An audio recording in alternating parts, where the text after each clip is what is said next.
work on the shaft. So, and then the motor, the toroidal motor wants to see load, and automatically it wants to, because you're making it lag slightly, it's seeing the back EMF, and that's attracting. So it's assisting in rotation. It's literally win win win win. There's nothing wrong with it. But it'll be um, it'll be hard to control. Fast runaway. Yes, yeah, it's going to be. It'll be like the conventional system I had before with the bit, except and I couldn't even imagine running the power that I would use from that system to. I would use that what it generated, the toroidal system.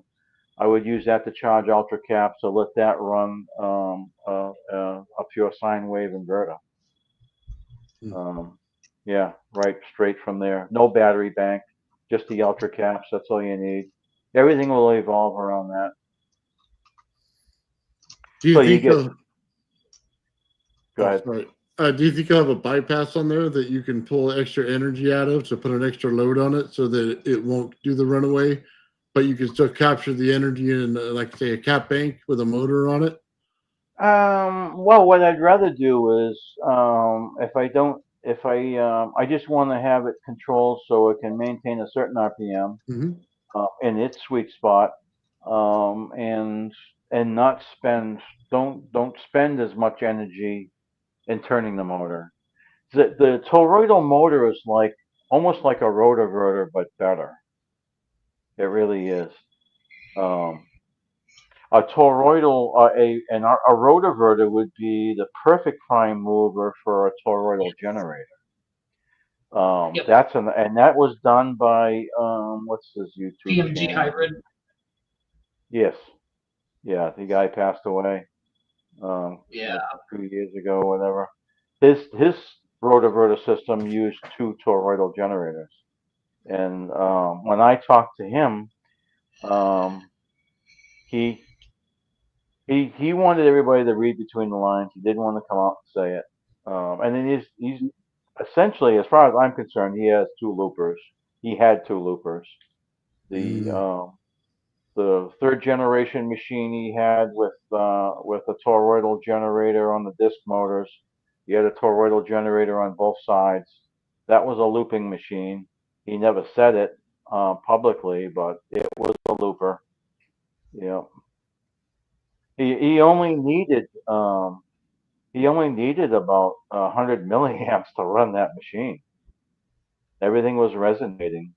All his motor coils were resonating. His generating coils were resonating. Um, and then plus he was tapping the toroidal generators, which had no effect on RPM at all. And he scaled the coils down on that with not so many windings on it, because his second model that he built, he was getting like 400 or 500 volts out of the toroidal generator. Nice. Yeah, he was shocking So, himself. He says it in the video. I'm tired of shocking myself. Um, Getting poked, playing with it, you know. But the beauty of the machine was, and I want to do that on my machine, on my toroidal machine, is doing the Tesla switch when you're moving one pole to the next pole on the rotor to the toroidal pole coil, collecting coil. There is that moment where I want to short those coils out and only let them go in the perfectly timed moment every time, and let that energy release into rectify it and run that into an ultra cap system. Um, because when you short the motor, the toroidal motor or the toroidal generator, um, when it's being used as a generator, when you short it out to itself, it tries to literally, at maximum amount of energy that that toroidal generator is producing, is now trying to motor itself for a brief moment. For one half cycle, it's trying to motor itself because of mm. the back EMF. Yeah. So if you short it and then let it go, catch it through your diode bridge, send that to your ultra cap bank or through a voltage regulating system and then to the cap bank. That's the best way to collect all that. Yeah, the most efficient way. That's without a doubt looping system. Yeah. And then the other thing that I'm doing, I'm not going to get into details how I have it hooked up, but for the toroidal generator and for the motor, mostly for the motor, when I'm taking power from the toroidal generator, I can vector it through a one-to-one transformer and tap more energy out than if I just tap the toroidal generator. So I take that energy out that I vectored through the one-to-one transformer and I'm sending it back to its cap bank. That increases RPM. And then I'm taking the back EMF from the toroidal generator, vectoring that through a step-down transformer. So the back EMF is going through, coming out, being controlled by one diode, and that's with the right resonating capacitance coming in, vectoring the transformer. I'm taking that back EMF out that's now out of phase, key thing here. And I'm taking that energy and pumping that back into the main cap bank. So it increases RPM again. So the more back EMF, the more struggle, the easier it gets. It just loves, like I said on one of my videos, the toroidal generator eats back EMF like candy. Nice. Just so we're clear, the toroidal generator, you're talking about the Samsung drum motor, right? Yeah.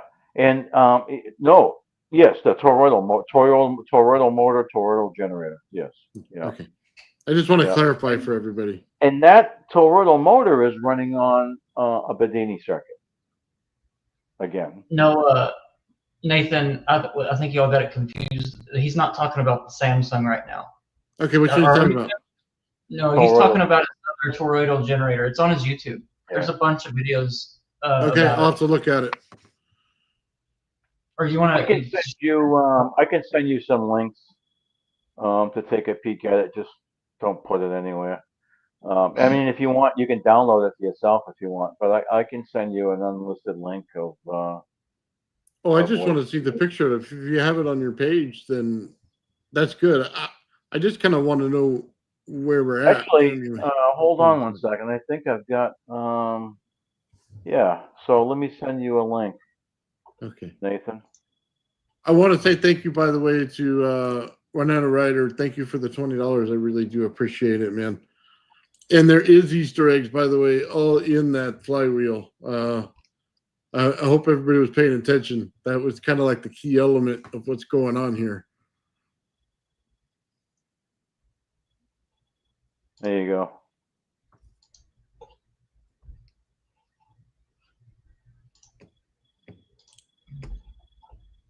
I had trouble finding your channel, Tim, when I search it myself. Really? Yeah, it doesn't pop up. I'm logged into your YouTube right now, so I can see it. But yeah, you have one of your toroidal, I think, on there. More info at Patreon. That's one that you have public that shows what you're talking about. That's what I was wondering. I'm gonna get it logged out now. Log back to mine. We're okay to show that, right? Yeah. Okay. Absolutely. Yeah, it's public. It's a public one.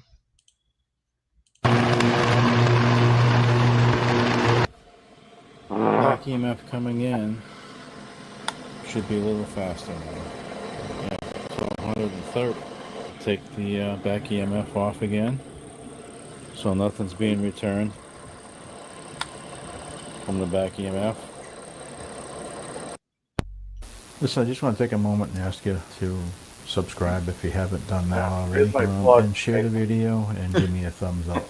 Those three things go a long way in supporting this channel, and I really appreciate it. Thank you.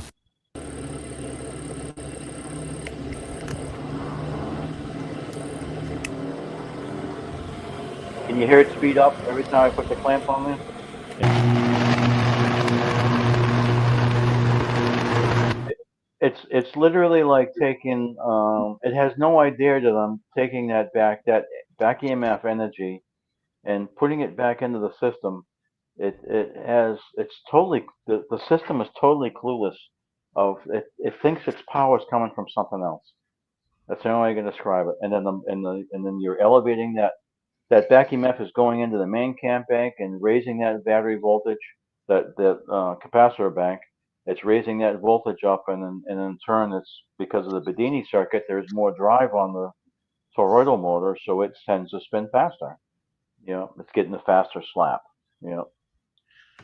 Gotcha. You're just pushing it at the right time with a little extra back EMF because Right. it doesn't know the difference. That's perfect.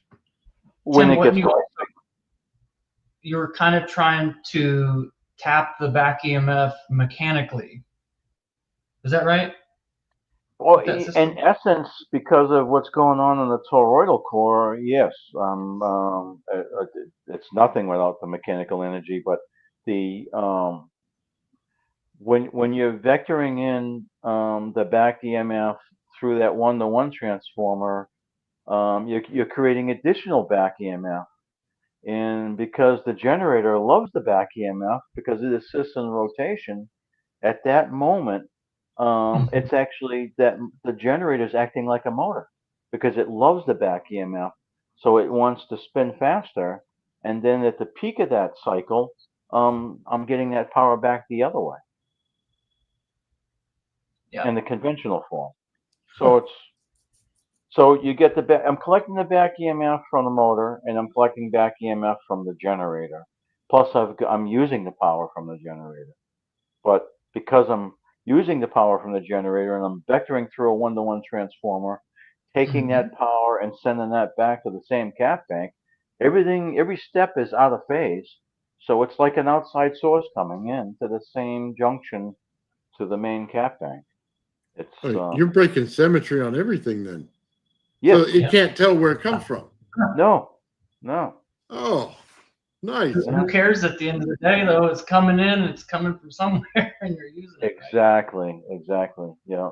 That's the. Yeah. That's one of those little tips, by the way, that everybody should really, write down right there. Once you break that symmetry, it's free energy to use wherever you want. Right, but you got to know how to do that. You just you just can't throw a bunch of crap together and hope to hit pay dirt, because you've got to you got to play with the reluctance of the windings. You got to it took a while where with the step down transformer and finding the right capacitance, you got a lot of work to do. But it's achievable very, very easily once you get on the right track. It's when you've got things tuned. The toroidal generator is all about resonance, and it doesn't care if you short it out for a moment, because if you do that at the right time, if you time your shorting on the coils for the toroidal generator, then you're assisting in rotation, which is bizarre. Yeah, it's almost like the generator's helping itself. And then the wasted power the back EMF from the toroidal motor is sent back to the source, vectoring through another transformer. And then you get a slight phase shift because of the capacitor value and the inductance of the primary side of the transformer, or the secondary side, which is being used as the primary side. And it's also a step down. It's an attenuation. You're creating a safe barrier for attenuation, so you're utilizing your high voltage spike and you're converting that into a lower voltage, more current through the step down ratio of the transformer. So you capitalize on everything that you can, and that's when the magic happens. Yeah. And can I back up for a second, Tim? Yeah. Because I think you were when y'all started out talking about the bit, and you mentioned you're using the bit as a tool, you're using it to phase shift the reactive power. What it didn't really get explained, but what I think Tim was saying, and correct me if I'm wrong, but if we're resonating at the ECM, or it doesn't matter, whatever generator you have, if you're resonating that and you're getting reactive power, you send that into the bit. Essentially, you're phase shifting your resonance back into where it's almost in line. And I think it's similar to when Bearden talks about his meg being, it was 2 degrees out of phase, which means it's almost pure power. So your current and voltage are overlapping more. If it's 90 degrees out, you're pure reactive. So what the bit's doing is it's taking your reactive power, if this was the oscilloscope, and it's shifting it closer to 1-to-1. And it doesn't need to be perfectly 1-to-1 or whatever degrees it is, but the overlap at all right here is where you're actually collecting power back. You're actually getting to use that.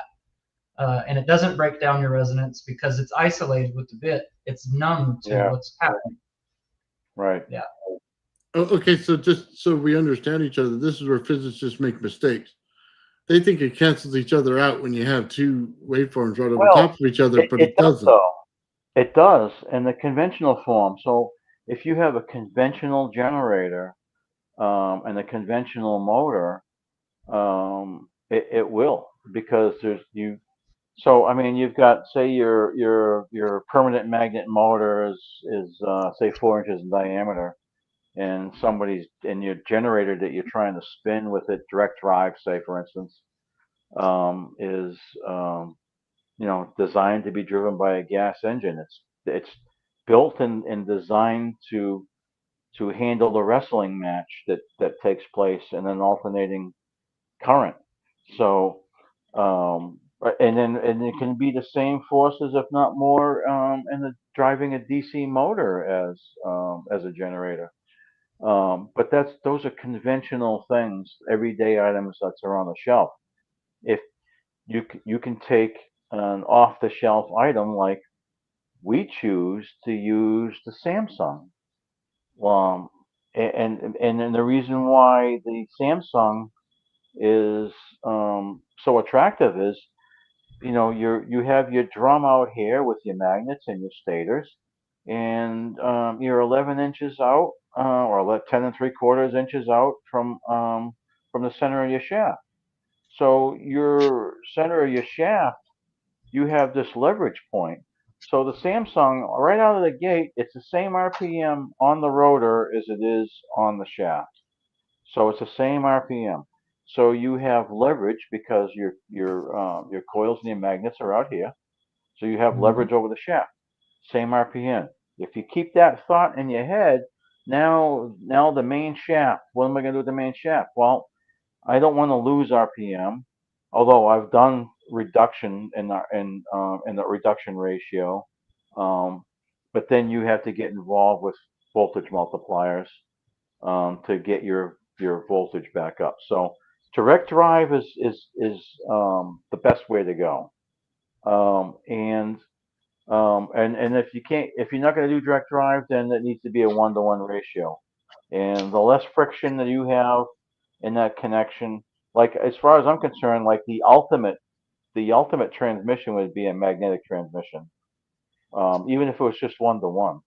So your ECM is being driven by a magnetic gear. And you got another magnetic gear on the shaft. That would be the ultimate system, because you don't have any friction involved whatsoever. So that's thrown right out the window. And then now, because you have magnetic gears meshing, you've got, your losses are lower that way. So that would be a great system.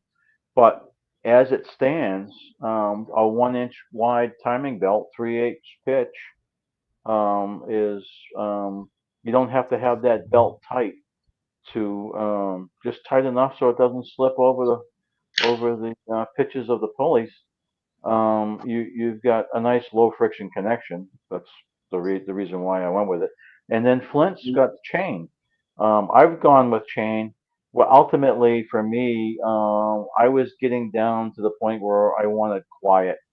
I didn't want anybody to be able to hear it, and the belt served that purpose because it was a quiet running machine. If you stood outside the door of the RV, you didn't even know there was anything in there running. It ran so smooth. If you opened the door, you heard it. If there was chain on there, I guarantee you could have heard it. I didn't want it to be discovered by the wrong people if somebody was nosing in around the camp.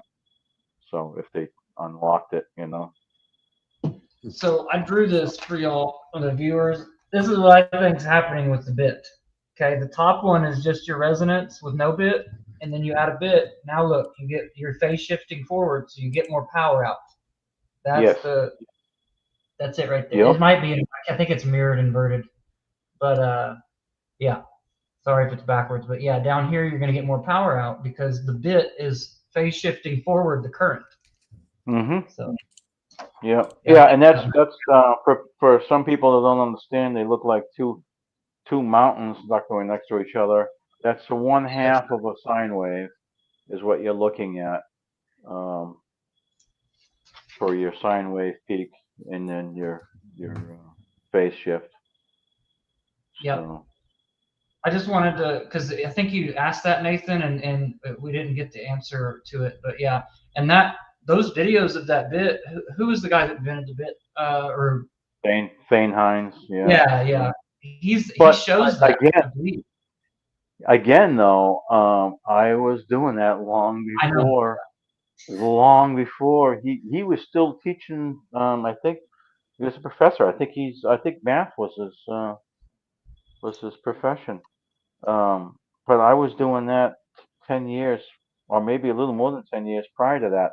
The same time that Doug was doing his coil shorting on his rotors was the same era that when I was messing around with the. I looked at a three-phase transformer one day, and then there's a three-phase motor next to it, and I'm going, you know, there's not much of a difference between the two. There really isn't. I think the transformer is more accessible, more usable, because again, it can be used as a tool because of the phase shift, and if you can make your input reactive and make your output real power, that's the key. And then you're not putting as much. Let me put it this way: that one bit I have, I could shut everything off in the house and have like maybe 100 watts drawing on the power meter, and I could plug that into the outlet, and I could go out and watch the meter stop. The bit would take the power and give it back just a teeny bit more than what you gave it. So it would literally counteract a small load very easily. And when you tune a three-phase motor into a rotoverter, you actually want to use. A long time ago, I had got involved with this guy Reza, and and yeah, I know. But I didn't think it ended up that he wasn't being a true person. So I'm just going to leave it like that. So I cut him loose.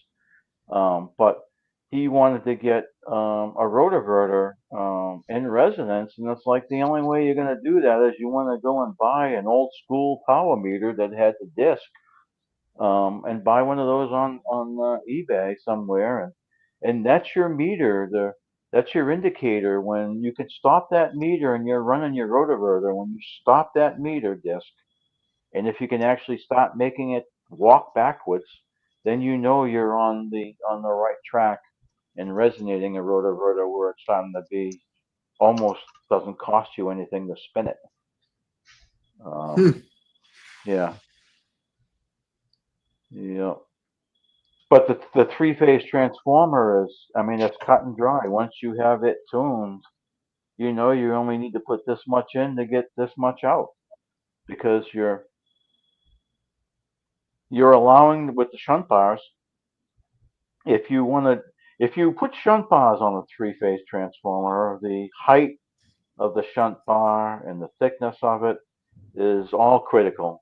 But once you find that magic combination and you have your shunt bars tuned, what you're doing with your shunt bars is, if you're driving a three-phase transformer, you're driving coil B, and you're resonating coil A and coil C. Now, what you're going to do is, what's the best way to put this?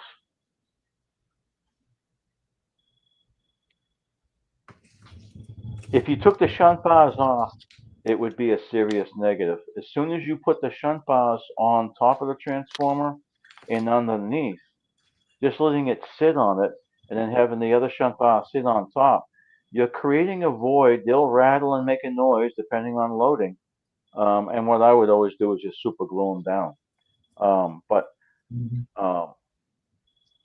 you're giving the back EMF to disappear for every half cycle for a brief moment to get out of the way, just long enough for your next cycle to start to produce more power again. And then when that cycle is completed, the back EMF that already come and bounced in and hit itself. So you've got a shunt bar here and here. This is the end, and then it goes like this. So it's like you got it's like a C, except it's upside down. If this was the top one, so the back EMF comes in the shunt bar and comes in and annihilates itself almost, but they hit each other because they're opposing. So they bounce back, and when they bounce back, the other half of the cycle has already been completed and it's starting on the other half. So now that back EMF is in the area at the right spots at the right moment, so it's a gain until the cycle starts to the other half, and then it gets pushed out of the way. You're creating a void for that back EMF to disappear and get out of the way, just long enough for you to draw your load, and then your input won't increase. You can load it up, and actually your input drive starts dropping when you start loading up your resonated output coils. So you take the shunt bars off, and it's nothing. It won't even work right. It's just going to be it's not going to act good at all, and it'll actually start getting hot. So you could take a conventional three-phase transformer and drive C and do nothing with B. Now B, that transformer steel on the B coil is your shunt bar. So now you're going to resonate A. So it's like a one-ended bit. When you don't have shunt bars on it, you're going to drive the furthest end, do nothing with the middle, and resonate coil A while you're driving coil C. That coil B, not the coil, but the steel structure is your shunt bar. So it's a single-ended bit is probably the best way to think about it. Where if you have shunt bars on the three-phase transformer, and they're tuned for the right distance for flux, then you can drive coil B and resonate A and C, and that will act normal. That will actually act better than a single-ended one, and with twice the power. So bits are amazing. Hey, Nathan, I sent you a short. It's public. I just checked. I unlisted a bunch of my videos that I had closed down, but you can show that if you want. It's just a quick experiment where I'm showing it running almost completely silently when it's shorted. Okay, hang on. So I have dual AC ECM. That's the one we watched earlier. Oh no, I did it a different way. I sent you a link in the private chat. Oh, because I'd have to dig for it on the computer. sorry. Give me a second then. Yeah. Let's remove that one. I'd have to dig for it. No, I got it. It's a Okay. short. Give me 1 second. I got it right now. It's short. It takes a second. Yeah. Okay, so All right, here we it's go. hooked up now. Now it's really quiet with all those shunts put on there.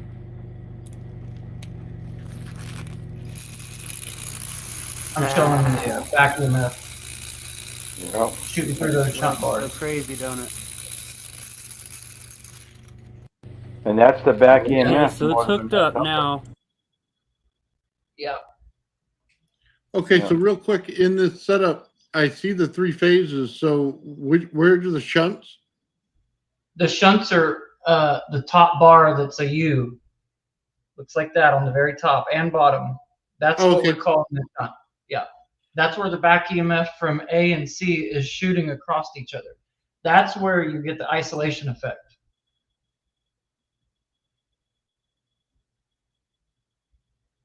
Yeah, and Nice. that magnet just shows you that it is moving, and there's a circulating field up there.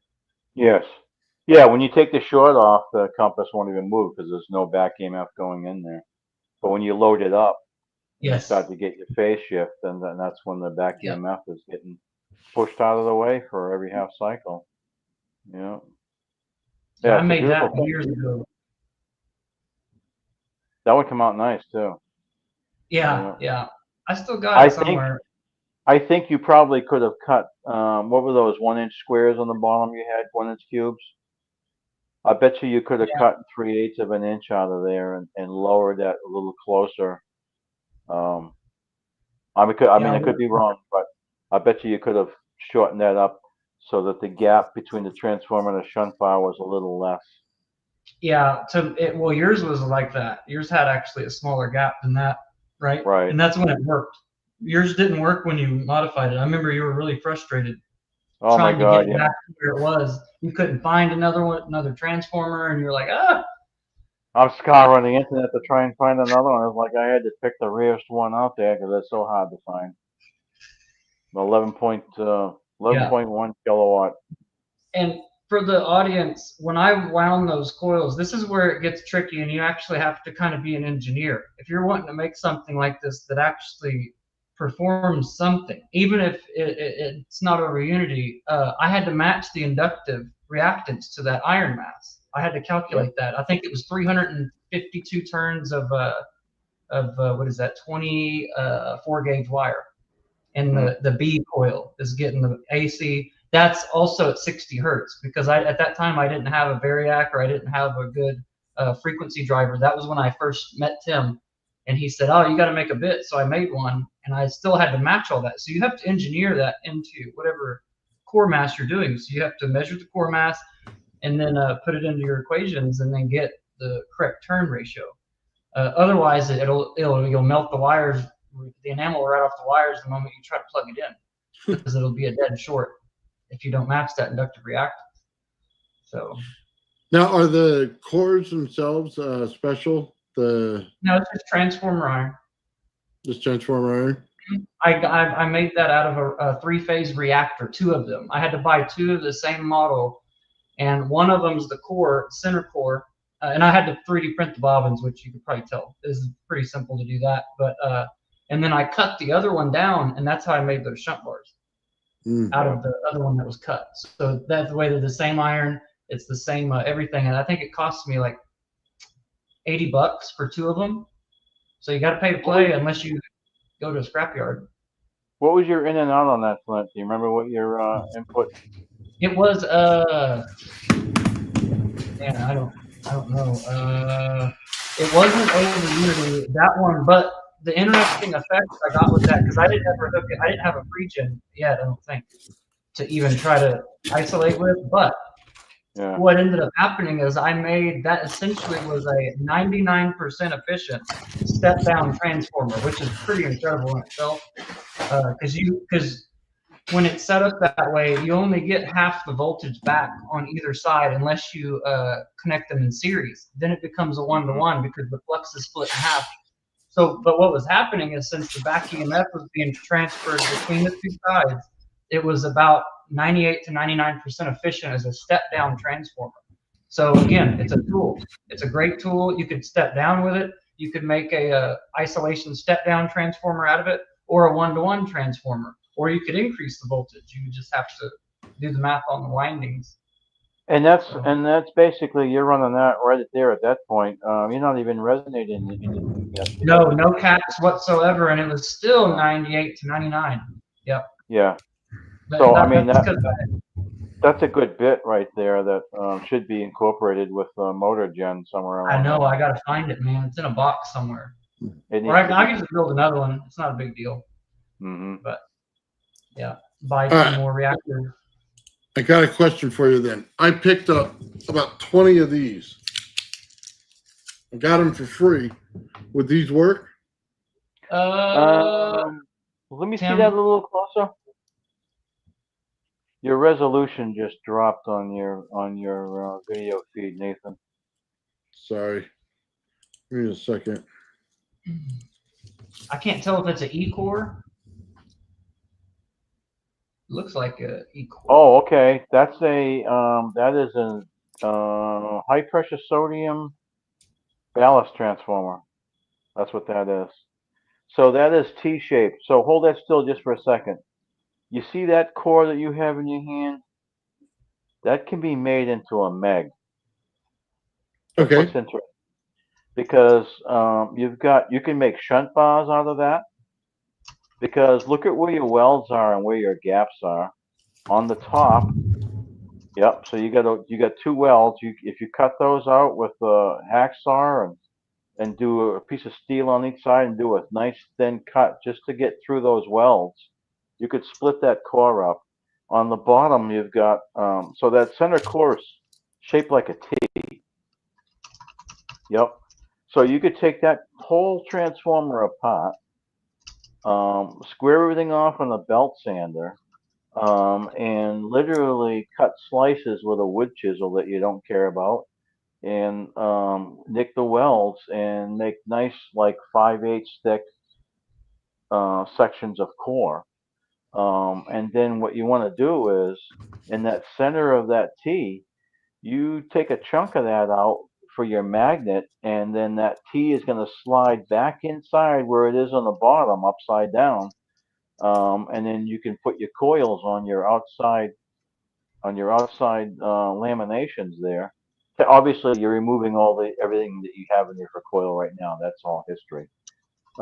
Because your new coils will go on each bar on each side of that. But you could turn that into a meg, and Nice. probably if that was like 5/8 of an inch thick, that whole core section, that would probably oscillate probably right around 600 or 700 hertz. You can make it oscillate with the right number of turns on there, in the right position where the magnet should be going, which should be close to the top on one end. You could create a meg that would create DC pulses, and you can resonate both coils, and use probably Schottky or a Zener diode, doubling them up and do a stack, daisy chain them, and you can in one normal regular silicon diode that will control the direction. But you can allow a fill up point where, and then your other coil will actually give a burst once it becomes in resonance at that cycle, and it would start the cycle over and over and over. There's a Chinese guy. I don't know if he's Chinese or Japanese. I'm not sure. I had the video on my channel for a while, but I took it off. I could never get a hold of the guy. I put it on there hoping that he would get pissed and email me in the comments, but he never would. And that was the only reason why I had two of his videos up, deliberately, because he wouldn't communicate with me in his comments on his videos. So my last resort was to try and piss him off, because I had a couple. I wanted to get his attention, and I wanted to communicate with him in a sincere way, because I noticed his two videos, they definitely work, but I think he missed out on a small detail, and he had his old hard drive magnets close to the top, and if he just cut his cores a little bit different and lowered the magnets down a little more, he could have increased his output and still would have been free running. You know, it still would have been exciting itself every cycle. Nice. But he never got a hold of me. So I get bored with it, and then just didn't think it was right keeping his videos up. So I took them down. That makes It was sense. just his attention. You know, there was another one that another YouTuber that's Russian, and I had his video on there because he didn't want to communicate, and That's why I put one of his videos up. And they converted his I used the YouTube Translate and had the text and did a screen grab and then re-uploaded it. And I had that running for a while. But there was again, I was trying to get his attention and he never didn't want to play. So I took it down. Yeah. Gotcha. Yeah. Yeah. I gotta take off for 1 second. I got somebody banging on my door. Be right back, guys.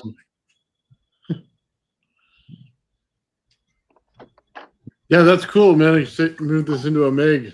I saw the T one on his channel too. So On Tim's channel.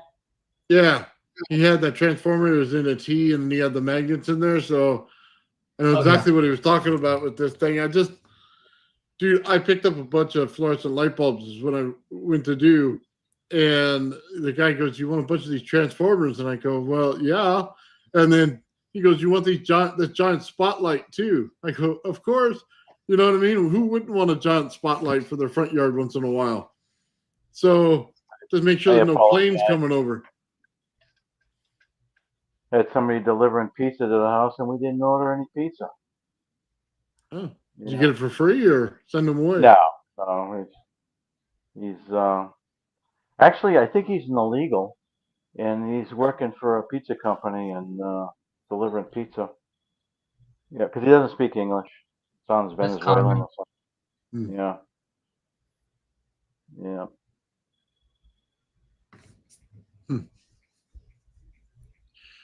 Wow. Yeah, I'm excited now because I got a bunch of these things for these transformers, man. Like I said, I got a whole crate of them for free. Nice. Yeah, don't throw them away, Nathan. Do you have it's not a Hall sensor, damn it, Gauss meter? Gauss meter? For the magnets? Yeah. No, I don't.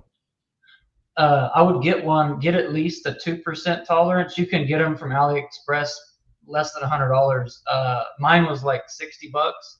I had a video of it showing it, but I can actually go get it here in a second. I know where it's at. But mine's a 2% tolerance, and it'll get you because you got to calculate your saturation for that meg, and you got to get your magnetic flux just right, because that's where people go wrong. And Tim, when I first met Tim, he told me, he was in the comments, he was like, I think you're like oversaturating your meg like maybe 10 times. And I'm like, oh, and then he started explaining it to me, and then I bought Bearden's book, and Bearden said the same thing. You have to be right under saturation, or about 80%, or it's not going to work. It'll work worse than a normal transformer. Yeah. And it'll be loud. So yeah. Yeah, when you make a meg, you'll want to have a Hall sensor. Or you don't have to have one. You can vary the magnetic field by using shims, metal shims, plastic shims, or ceramic magnets, instead of just jumping to neos, because neos are significantly stronger than ceramics. That's what Bearden was using back in the day. A lot of those old timers back in the day were making loopers with ceramic magnets, pulling 10, 20, 30, 40, 50 watts off of it. And just think, the Atlas rocket system used MEG to power the guidance system. Oh yeah, the radio portion of the guidance system they had MEGs running. I've got that information firsthand by somebody that was their thing on their day, in their heyday, and then he told me, it's like, oh no, we use MEGs. Yeah, and then they have ceramic magnets. Yep, that's a nice one. Yeah. I've got to buy another one. Shit the bed on me. Yeah.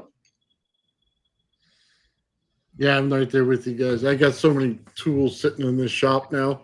It's like my toolbox is overloaded, both of them. They're loaded, and then I bought a bunch of static meters and stuff like that for all the other projects working on. That was one of the meters I didn't get yet. Yeah. Yeah, I had just recently acquired those carts that the stewardesses push down the aisle. Mm-hmm. Yeah. So I've got one that has. Well, I've just been looking on eBay because I want to get a couple more. There's 5 or yeah, I think it's either 5 or 6 drawers on each end. Open door, but it's a great place to store all your electronic components in. I'm amazed every time. I fell in love with this thing because it's on wheels. It moves around. It glides around. You put all your heavier stuff on the bottom, and then your lighter stuff on the top, so it's not tippy. But it makes a great way of organizing all your electronics and still be able to pull them out and just get rid of it and push it out of the way.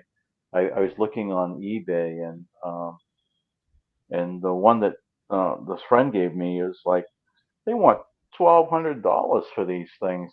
And they're used. They're vintage aisle cots. Yeah, stewardesses drink beverage cots is like what they call it. But yeah, it's a nice way of storing stuff. I just had to throw that in there. Yeah, no, I did the same thing. I bought a janitor's cart where normally they have like the trash can in the front. Yeah. It worked perfect for my little gravity flyer project. So I could put my gravity flyer on there. I could stick my Tesla coil on the other side, you know what I mean? And still have a little station where I can work on and turn on every switch for the motors and everything. So I love those little carts. You know what I mean? Different ones you can get. Did you ever get your gravity flyer? I mean, did you ever get like solid measurements and seeing if you started to get weightlessness, or did you ever get that far with it? No, I didn't. There's no lift to it yet. We're not there yet. I got all the measurements of everything that the guy originally had. Yeah. So somebody bought it and measured everything, and we got all the information, motors, everything. So the original Russian version of that, the one that shows, really? The one that lifted, yeah. So we got every bit of it, circuits, everything. And I'm going to tell you what, 99% of it checks out. That last 1%'s that lift. All the rest of it's there. Everything that he said, everything that he said would happen, every test that he showed and why he showed it were self-explanatory once you got to work with it. So I'm having a problem keeping the beat frequency in the craft because what happens is one side goes off and has it, the other side doesn't, and it kills the whole thing in the system. So your resonance is right. It's set. It sets an automatic beat frequency into it on one side, doesn't have it on the other. And I think I know why, because it's wire leakage and it's pulling the energy from it. And I took out one component that he had in there, and that was his connector bank at the bottom where all the wires are connected into, because I thought, adding to morality, we'll just get rid of it. Well, stupid on my part, because that's where you picked up your beat frequency into it just by leaching with high voltage. So I have to correct that in order to make sure that it runs right. That way it'll continue to build energy because it'll stop once it doesn't find that other side of that beat, it stops dead in its track and it starts over on building up the energy. So yeah, I'm almost there on it. Been taking a while. I didn't think anti-gravity was going to be easy. Right. Well, if it was, everybody would be doing it by now, right? Yeah.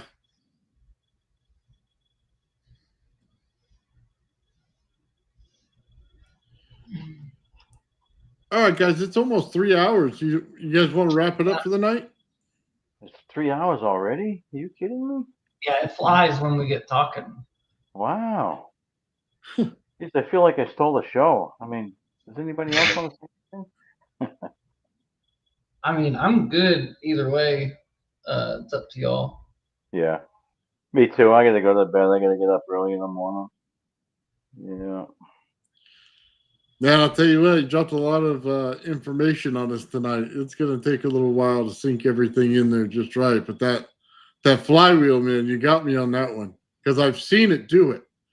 It was exactly what you're saying. I've seen it happen. So yeah, it's stealing time, stealing mechanical energy, getting out at the right moment, let it recover, and go back stealing a little more, and then let it recover.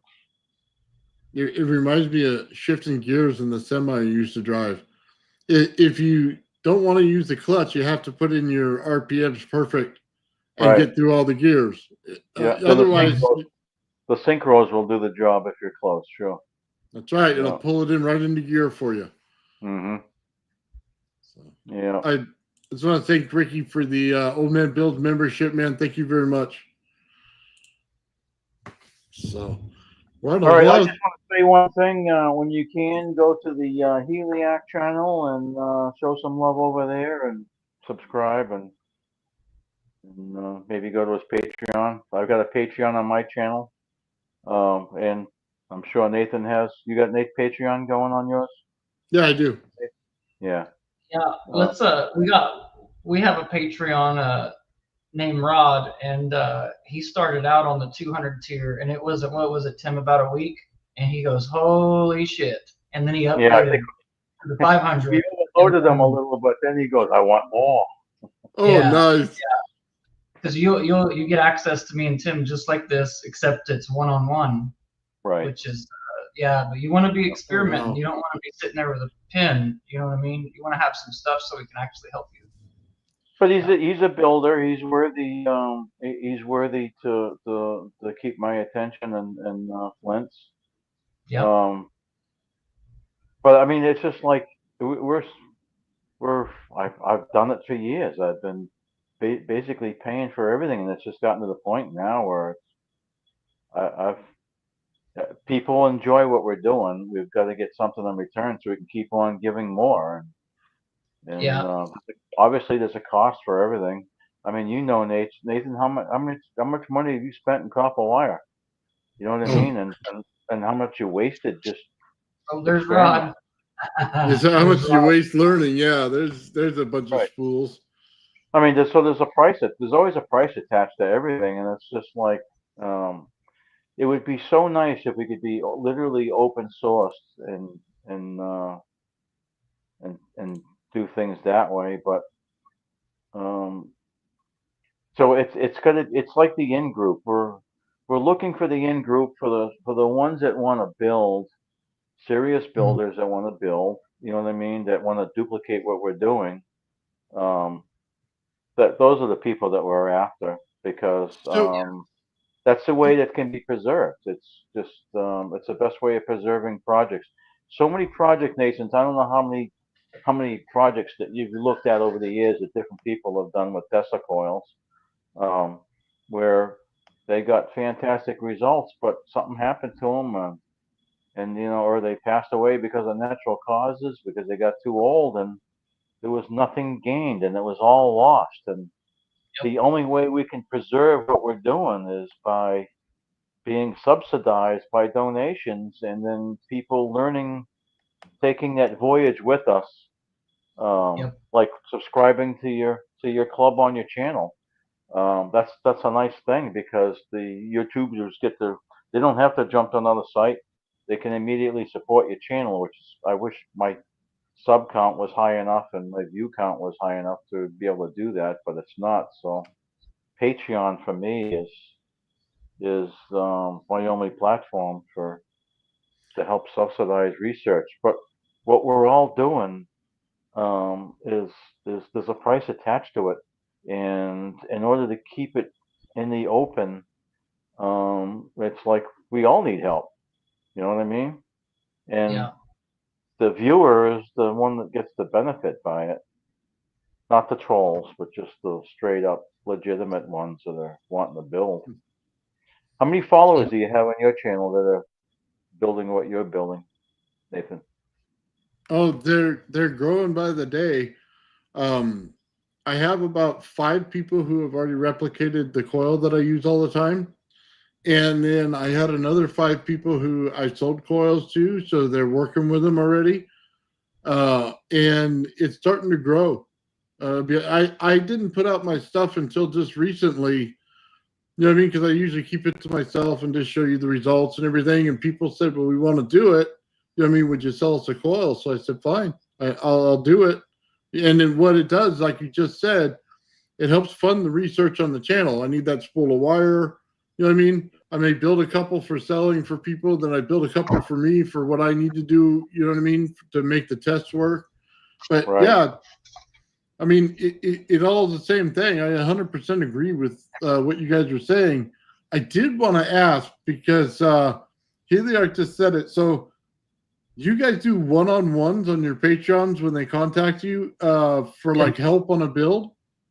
Yes. That's absolutely amazing. Yeah, we send them over to Telegram, where me and Tim are both on there.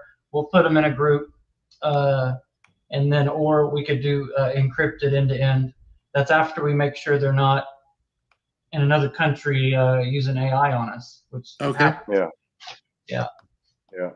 So we get when they on the lower tiers, when they click on the tier that's they're wanting to follow along or need consulting, there's a place to put a actual legal mailing address to the subscriber. So if they don't do that, they won't be getting anything. And I've got a couple. Actually, I got two awesome individuals on my Patreon. I wish there were more like them. But you know, it's like the costs on everything. It's like I just pissed through literally $1,000 of my own money on stuff because it's like I need it now. I don't want to wait. And it just gets old. Gets old after a while. I'm probably like in the 80. I'm probably like 80 grand I've got invested into all my stuff. And it doesn't seem to stop. And it's just like, you know, and I'm 64 now, and somewhere along the line I want to retire, and it's like then you're on a fixed income. You look at things differently, and it's like I'm trying to plan ahead for that. Keep doing what I'm doing, and gotta get him retired, man. Yeah. No, I get you. I took every birthday money, you know what I mean, Christmas money, everything to invest it in the gear, whether it be, you know, webcams or a better mic or, you know, a camera, you know what I mean, to shoot better pictures and stuff. All of it costs money. Yeah. And I don't think a lot of you. And the only reason why I wanted to mention this because I don't even know how many people are watching right now or are going to watch later, but it's this is like for guys like us, this is always a constant. It's always a wrench in the gear when it's like, oh, I got to spend some more on this. I got to do this. I ruined that stuff because of this project didn't work out, so now I got to spend more so I can redo it all over again in a different form. Happens. It's a lot of R&D and money, and it'd be nice. It'd be nice to see more people help support not just us, but other people doing what we're doing on YouTube. It's like I'm not a greedy person. It's just everybody needs help. Yeah, because there's so much more to give if we could, you know. But I want to add too. Who works for nothing? Who wants to work for nothing? I don't. When I go to work, I get paid. You know what I mean? Yeah, but there's also kind of an untold cost, especially when you're working with the stuff that me and Tim are, and you can use your imagination here. There's a lot of people and companies and entities that would rather us disappear from this arena, and especially if you have a big mouth like me and try to push it, it can put you in danger. It puts you in the crosshairs. So that's something a lot of your viewers, like right now, I can tell they don't think about that. They don't think about what we're willing to give, but also the risk associated with just trying to give it. Like it's a mental toll on you, kind of looking over your shoulder sometimes. So yeah, it's kind of risky. Just like Nathan, I'm sure if you made a breakthrough on your gravity flyer to where, let's say you have a scale and it loses 20 grams of weight, are you going to be jumping at the gills to tell everybody about that? Or are you going to stop and think, whoa, is this a good idea? What attention might I get from this? So you have to play your cards very carefully. I'm not saying you shouldn't, disclose and say that, but I promise you, it'll cross your mind whether you should or not, because it's going to you have to reflect on, your own That's life.